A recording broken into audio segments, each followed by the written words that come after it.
מאז שהחלפתי את המזון פה לכלב שלי, הוא לא מפסיק לזיין. היי, אני דניאל. אתם רוצים לדעת מה הסוד לאנרגיות המטורפות של הכלב שלי כאן? האיש הנפלא הזה פה. זה הסוד לאנרגיות של הכלב הזה. תסתכל למצלמה, תגיד להם מה הסוד ולמה הכלב שלי כל כך מאושר והוא באנרגיות טובות. תגיד להם. הסוד. נו.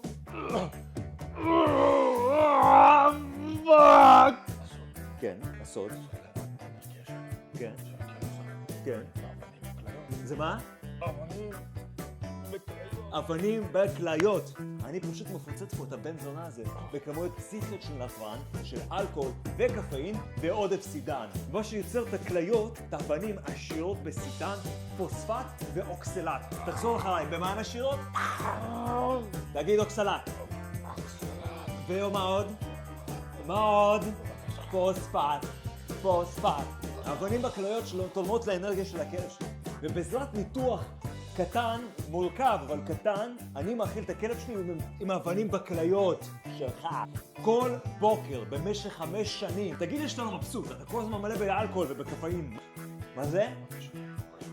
בדיוק, הכלב שלי מזיין כמו שפן ספלאים מצוי בזכות האבנים בכליות שלו. 36 אבנים בכליות שאני שואב ממנו כל בוקר במשך 5 שנים בשביל הכלב שלי, כדי שהוא יזיין כמו שפן. תחייך למצלמה! תחייך למצלמה! אתה תורם לכלב שלי.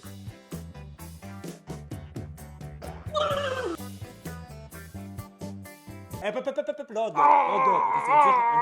אני צריך אותך לעוד 5 שנים. תירגע. הבטחת שתפסיק, זה רק יהיה שנה, ולא יותר. אני לא יכול.